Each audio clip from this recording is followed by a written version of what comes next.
Meu amigo, nós vemos a Bíblia nos falando, afirmando para nós que nós temos a mente de Cristo, ok? Mas, muitas vezes, na prática, não é isso que a gente observa. Sim. Mesmo aqueles que nasceram de novo, são convertidos em Cristo Jesus, como é que a gente poderia ter a mente de Cristo? Aquela maturidade emocional. Sim.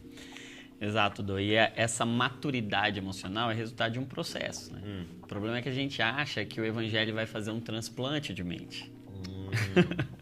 E o Evangelho não veio nos prometer um transplante, ele veio nos prometer transformação. Sim. E essa transformação é um processo. Então, quando a gente vê o texto de Romanos 12, né, dizendo que nós não devemos nos conformar com este mundo, mas transformai-vos conforme a renovação do vosso entendimento. Então, esse processo, ele vai incluir algo que a gente não está mais treinado para vivenciar e experimentar, que é o sofrimento. E quando a gente olha o texto que vai nos dar esse entendimento que a gente vai refletir hoje, texto de Filipenses capítulo 2, em que Paulo vai dizer assim, que haja em vós o mesmo sentimento que houve em Cristo Jesus. E esse texto de Filipenses capítulo 2, ele usa um termo ali, uma palavra original para sentimento, que por vezes é traduzida como atitude ou como modo de pensar, né? A palavra pronel ali é a palavra para mentalidade mesmo, para mente. Modo de pensar. Um modo de pensar, essa mentalidade de Cristo. E ele está dizendo que haja em vós essa mesma mentalidade de Cristo. Só que antes disso, antes de falar dessa mentalidade e depois de falar dessa mentalidade, ele dá um caminho, que é o caminho para a construção dessa mentalidade. Sabe que a carta aos Filipenses, ela está encharcada de um entendimento de uma maturidade emocional. Sim. Porque vai falar da alegria. E como C.S. Lewis disse, a alegria é assunto sério no céu. E você pensar num autor preso, exato, né, numa prisão terrível, estude sobre a prisão em que Paulo estava na carta aos Filipenses e falando pra galera lá fora estar alegre. Exatamente. E reiteradamente, repetidamente. E o que está entre um alegre-se no Senhor e outro alegre-se no Senhor e outra vez digo alegre-se no Senhor é o sofrimento. É o sofrimento. E aí, quando ele vai dizer lá no capítulo 2, ele começa o capítulo 2 dizendo 3 ingredientes. São 3 elementos que precisam ser misturados à nossa matéria-prima nesse processo de renovação, que é uma renovação diferente de um transplante, né? Porque a gente gosta de entender assim, Deus nos alcança, tira aquilo que é velho e aquilo que não presta e coloca aquilo que é novo e aí tá tudo resolvido. Acabou. Mas a diferença entre um transplante e uma transformação é que a transformação vai usar aquilo que você já tem. Sim. Vai usar aquilo que ficou. Porque nós somos criados imagem e semelhança de Deus. Então, quando a gente pega essa matéria-prima, Deus forma o homem perfeito. Sim. O pecado vem e deforma. E aí o evangelho vem e transforma. Então, pegar essa forma velha, pegar isso que já tem e agora misturar no novo. E aí o texto de Filipenses capítulo 2 vai começar, e aí ele vai mostrar lá os 3 ingredientes. O primeiro deles, no capítulo 2, verso 1, é: há alguma consolação no nosso espírito? Há alguma consolação no espírito? E tá aí o primeiro ingrediente, consolação. Como assim? Como que a consolação desenvolve a mente de Cristo em nós? Porque a gente acha que o evangelho vem prometer pra gente um anestésico. Sim. O que é um anestésico? Ele tira a sua dor. E o evangelho não vem prometer um anestésico. A promessa de Jesus não é: e eu vou, mas deixarei com vocês um anestesista. Muito bom, muito bom. Ele diz: eu vou, mas eu deixarei um consolador. E o que o consolador faz? O consolador não tira a sua dor. O consolador, ele está ao seu lado, no meio dela. E a promessa não é: eu vou dar uma lente para os seus olhos anti-lágrimas. Eu não vou bloquear os seus ductos lacrimais. Porque a gente gostaria de um evangelho que nos tirasse a possibilidade das lágrimas, Sim. que de alguma forma bloqueasse, nos blindasse. E olha, a partir de agora você não vai mais chorar. Mas o que a promessa do Evangelho nos traz, no Apocalipse 21? Eu enxugarei dos seus olhos toda lágrima, ou seja, elas vão ser derramadas. E a promessa do Evangelho é essa, é a promessa de um sofrimento que vai ser consolado. Por isso, a consolação. E aí a gente entende que dentro desse olhar para a alegria, Paulo está dizendo para a gente desenvolver uma alegria que não é a ausência de sofrimento. Ok. Que não tem nada a ver com a ausência de sofrimento. Você já deu o contexto aqui da carta. E para quem ele estava escrevendo, a ideia era um povo que estava também, além de ver o sofrimento de Paulo, experimentando sofrimentos também. E ele está se valendo de algo que Jesus ensinou. Porque olha o que Jesus disse, né? Nas bem-aventuranças. Mateus, ali no início das bem-aventuranças, Jesus dizendo assim, bem-aventurados os que choram. Bem-aventurado pode ser traduzido como feliz. Felizes, né?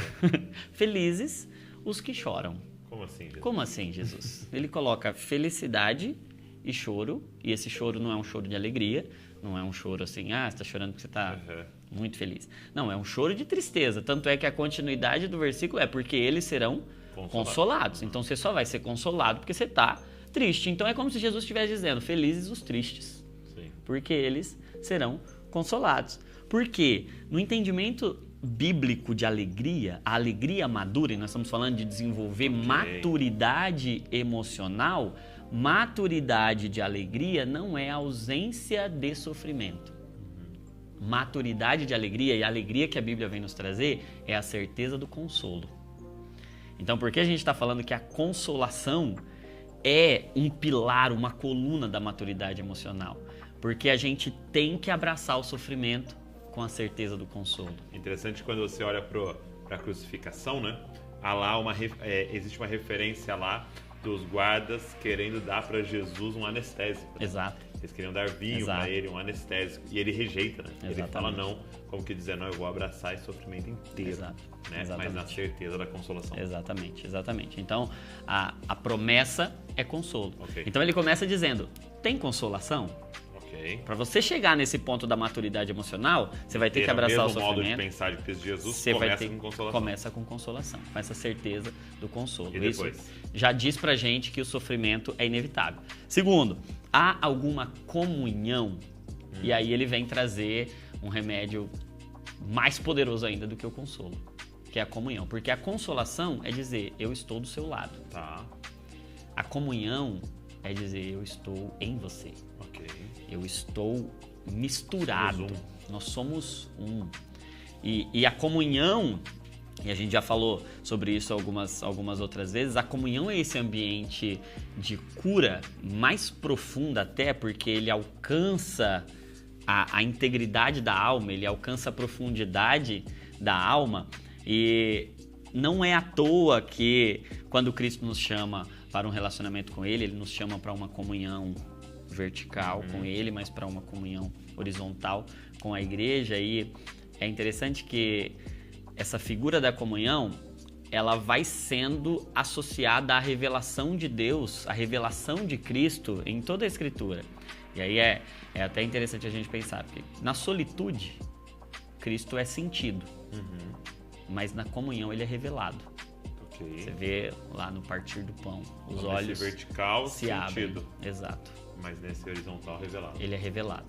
E quando a gente entende que a comunhão é Deus se fazendo um conosco, é aquela figura da cruz, do ponto de Deus, Deus dando um ponto, como a gente vê naquele vídeo de feridas emocionais, Deus agora reunindo, se reconciliando, costurando a humanidade nele, mas agora nos costurando uns nos outros também. Então não dá para desenvolver essa maturidade emocional e a mente de Cristo sem desfrutar dessa comunhão, como Larry Crabb diz. Exato, a comunhão é esse lugar mais seguro da terra mesmo, a comunhão, a igreja como esse lugar de uma comunidade espiritual. E o terceiro, e ele vai dizer, e olha como é um caminho mesmo de progressão. A consolação te leva para a comunhão e há alguma compaixão, e aí tá aí um termo, que eu vejo Deus trazendo a igreja para um nível de maturidade emocional. Se a gente olhar para a igreja como uma pessoa, como uma noiva para Cristo, que nasceu há 2000 anos atrás e que está amadurecendo para o casamento, para o encontro. Eu vejo a igreja fisicamente muito madura, crescendo, desenvolvendo, sendo relevante. Espiritualmente desenvolvida, desenvolvendo dons, crescendo em dons, em graça. E emocionalmente, se a gente for olhar para essa imagem de 3 naturezas, e a Bíblia é coerente com essa visão desse tricompartimento que é integral, mas 1 Tessalonicenses, capítulo 5, 23, Paulo vai dizer que Deus os conserve santos no vosso espírito, alma e corpo. Sim. Então, nós temos sim essas 3 naturezas, e a igreja espiritualmente amadureceu, e eu vejo uma igreja espiritualmente madura, eu vejo uma igreja fisicamente muito madura, e nesse último tempo, aguardando essa última estação, eu vejo Deus desenvolvendo a igreja emocionalmente, eu vejo a alma da igreja sendo amadurecida, Deus preparando a igreja emocionalmente para esses últimos anos que são encharcados de sofrimento. Uau. E, faz muito sentido. E não me parece em vão, e isso é o que arde no meu espírito, esse avanço e esse crescimento das doenças emocionais no nosso tempo. Entendi. E Deus agora sensibilizando a igreja, e Deus trazendo esse assunto que nós estamos falando aqui para dentro das igrejas. E qual que é a ideia? E eu vejo um Deus que não se preocupa apenas com teologia, mas que grande parte dos milagres de Jesus tem uma palavrinha lá que movimenta Jesus. E ele sendo movido de íntima compaixão, ele foi lá e multiplicou os pães, ele foi lá e curou, ele levantou, e eu vejo Deus levando a igreja para esse lugar agora de maturidade. Maturidade vem da consolação de quem aceita o sofrimento como parte do processo, mas de quem entra dentro dessa relação íntima de comunhão. Mas agora a compaixão é um nível diferente de intimidade. A compaixão é um nível diferente porque, lembra do bom samaritano, né? O sacerdote passou por ele, Sim. O sacerdote passou pelo ferido, e ele não tendo muita teologia, os sacerdotes, imagina, tinha muita teologia. O levita passou e não fez nada, tinha muita teologia. Mas o samaritano vem, e o samaritano, por compaixão, ele desce da sua cavalgadura. E ele agora representa Cristo, ele simboliza a ação de Cristo, trazendo remédio, trazendo gastos, trazendo despesas médicas ali, trazendo vinho. Dedicando tempo, né? Dedicando tempo e levando para uma hospedaria. Faz muito sentido o que você está falando, porque se começa esse processo com alguém enxugando as nossas lágrimas, termina com a gente enxugando as lágrimas de alguém. Exatamente. E aí a ideia é teologia só, sem compaixão, ela não vai atingir a maturidade. E eu vejo Deus nos levando hoje como igreja a uma maturidade emocional, gerando compaixão na igreja, gerando essa mistura de sentimentos. E aí o que eu vejo como compaixão? Eu vejo o exemplo máximo de compaixão, Deus sentindo o que a gente sente na cruz. Deus se compadecendo. Hebreus vai dizer que nós não temos um sumo sacerdote que não possa se compadecer das nossas fraquezas. Ou seja, Cristo sentiu todas as nossas fraquezas. E ele se compadeceu, ele misturou o coração dele no nosso coração. Ele misturou a nossa dor na pureza e na perfeição, na integridade dele.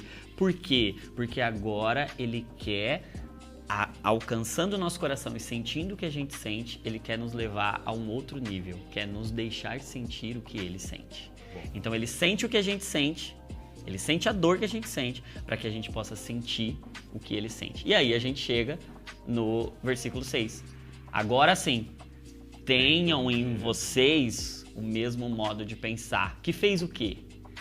Que mesmo sendo Deus, ou seja, ele tinha total consciência de quem ele era espiritualmente. E aí eu vejo que tá aí o nosso desafio. A gente tem 2 desafios. Primeiro, entender quem a gente é em Deus. Sim. Não dá para desenvolver maturidade emocional, a mesma mentalidade de Cristo, sem entender quem a gente é em Deus. Identidade, propósito, paternidade, entender quem é o nosso Pai, entender quem é o nosso Deus. Sabe que grande parte da nossa imaturidade emocional vem de não entender quem nós somos. Tá? Sendo quem é. Tendo essa plenitude de identidade espiritual, mesmo sendo Deus e nós mesmo sendo filhos de Deus. Aí vem a segunda parte. Não teve por usurpação ser igual a Deus, antes esvaziou-se. Então tem 2 elementos. Primeiro é se encher dessa natureza espiritual, encharcada e banhada por essas 3 colunas: consolação, comunhão e compaixão. Mas o segundo passo é aceitar, é esvaziar, é aceitar a humanidade. É a gente não querer, mesmo sendo filho de Deus, rejeitar a nossa humanidade. Aceitar a nossa fragilidade, aceitar a nossa fraqueza. E aí, por que eu digo isso? Porque nós não podemos querer ser deuses nessa terra. Sim. Nós precisamos aceitar nossas limitações, nossas fragilidades, nossa humanidade, ser obediente. E aí, por que eu estou dizendo isso? Porque a gente quer fugir da cruz e Deus está querendo nos levar para o sofrimento e aceitar esse sofrimento e ser obediente, aceitar nossa natureza espiritual plenamente, mas aceitar nossa natureza humana plenamente. É ser gentil. E ser gentil é aceitar a gente como gente. É aceitar que você é humano, que você tem falhas e que por isso você pode me machucar um dia e eu posso te perdoar porque eu tenho uma natureza espiritual.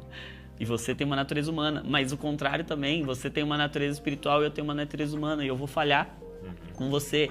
E isso também me fala, Dô, de aceitar nossas debilidades, nossas fragilidades humanas como doenças.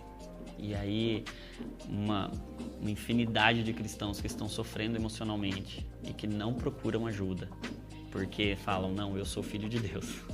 Aceitam a natureza espiritual, mas não aceitam a humana. E aí não buscam ajuda, não buscam tratamento e não querem ser escravos.